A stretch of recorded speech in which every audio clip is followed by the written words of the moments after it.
क्या वतीरा है हमारे सिस्टम में कि जो आता है गवर्नमेंट में, वो जो पिछला गवर्नमेंट में होता है उसको जेल में डालना बड़ा ज़रूरी होता है, उसे पाबंदे सलासल कर दिया जाता है। ये क्या सिस्टम है और इस सिस्टम से आप क्या देखते हैं आने वाले टाइम में क्या नुकसानात पाकिस्तान के लिए हो सकते हैं? क्योंकि हम तो यही देखते आ रहे हैं कि अगर एक आई है गवर्नमेंट तो उसने पिछली गवर्नमेंट को के साथ वो चुन चुन के बदले लिए हैं और उस पर और अपनी पॉलिसीज़ जितनी भी रॉन्ग पॉलिसीज़ होती हैं, गलत फैसले होते हैं, उसका बोझ और उसका सारा इल्ज़ाम पिछली गवर्नमेंट पे लगा दिया जाता है और आपको फिर एस्केप मिल जाता है पतली गली से गुजरने के लिए।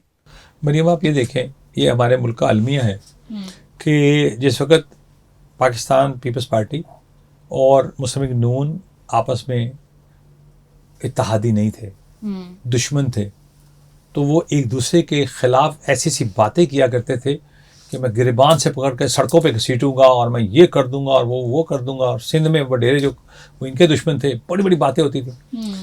आज ये दोनों इकट्ठे हैं, किसके लिए? कुर्सी के लिए। बिल्कुल। जरा सी कुर्सी डगमगाती है, अभी देखे ना, बजट पे डगमगा रही थी, बजट पास नहीं हो सकता था, उन्होंने गिलगित बल्तिस्तान की सौदा किया, पीपल्स पार्टी को हुकूमत दे दी भाई तुम वहां पे। और शहबाज शरीफ साहब ने कल ऐलान भी कर दिया कि पीपल्स पार्टी क्योंकि उनकी वोट ज्यादा हैं और वो ज्यादा सीटें जीते हैं। अभी तो पूरा रिजल्ट नहीं आया था, अभी पूरा रिजल्ट नहीं आया। गिलगित बल्तिस्तान के जो इलेक्शन कैंपेन हो रही थी उसमें भी नून लीग को इतना एक्टिव नहीं देखा जिस तरह कंपैरेटिवली पीपल्स पार्टी थी। और अंडरस्टूड ये बात समझ आ रही थी, मैंने भी प्रेडिक्शन पहले कर दी थी, मुझे इस चीज का पता नहीं था और पीपल्स पार्टी जीतेगी, मैंने इस पर बेट भी लगाई और ऐसा ही हुआ। वो एक अंडरस्टूड अब समझ आ रही है, अगर आप समझे ना, आम आवाम अगर थोड़ा सा अपना ज़हन लगाए और उसको ये चीज़ समझ आ जाती है कि ये क्या होने वाला है और आने वाले टाइम में क्या होगा, तो अल्टीमेटली उसका रिजल्ट भी हमें, नतीजा भी हमारे सामने आ गया। लेकिन ये जो कुछ भी हुआ नहीं पाकिस्तान के लिए नहीं हुआ, ये कुर्सी के लिए हुआ है, ये कुर्सी के लिए हुआ है। सिर्फ मैं ही चाहता हूँ हम हुकूमत पे आते हैं, अल्लाह करे कि अवामी मुत्तहिदा मूवमेंट पाकिस्तान अगर हुकूमत में आएगी तो हम कुर्सी के लिए नहीं खेलेंगे, पाकिस्तान के लिए खेलेंगे। मैं सबसे पहले वो रूल पास कराऊंगा, किसी भी सियासी जमात का इंटेलेक्चुअल जिससे पाकिस्तान की खिदमत करनी हो, जो पाकिस्तान के लिए बहुत अच्छा जहन रखता हो, उससे काम लें। अगर वो अपोजिशन का है तो क्या हुआ, पाकिस्तानी है ना। मेरी अपोजिशन का एक बंदा है जो बहुत इंटेलेक्चुअल है और मैं अपनी हुकूमत में आता हूं तो सबसे पहले उसको जेल में भेज देता हूं। वाई? मैं उसको साथ क्यों नहीं बैठाता हूं कि यार देखो हम जीते हैं, आप जो है पाकिस्तान में आप भी इलेक्शन जीते हो, बहुत सी सीटें पाकिस्तान के लिए, बताएं आप इतने काबिल आदमी हो, आपने इतना काम किया, हम उसको कंटिन्यू करना चाहते हैं। लेकिन हमने हिस्ट्री में ऐसी कोई मिसाल नहीं देखी। ये हम कायम करेंगे ना। ये बेनजीर इनकम सपोर्ट प्रोग्राम क्या है और वो कर्ज उतारो मुल्क सवारो क्या था।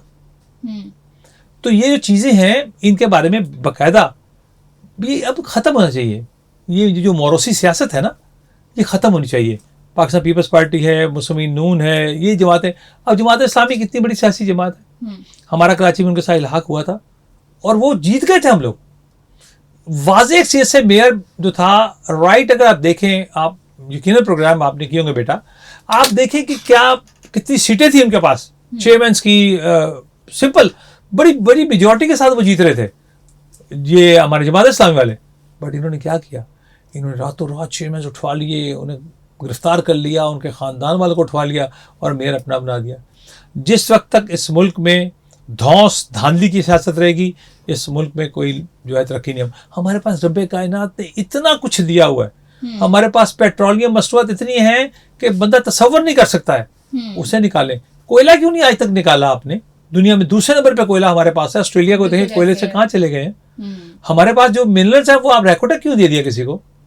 अब गिलगित बल्तिस्तान का आपने किसी और से सौदा कर लिया। वाई? आप में ये काबिलियत नहीं कि आप खुद निकाल के अपने मुल्क के लिए तरक्की करें?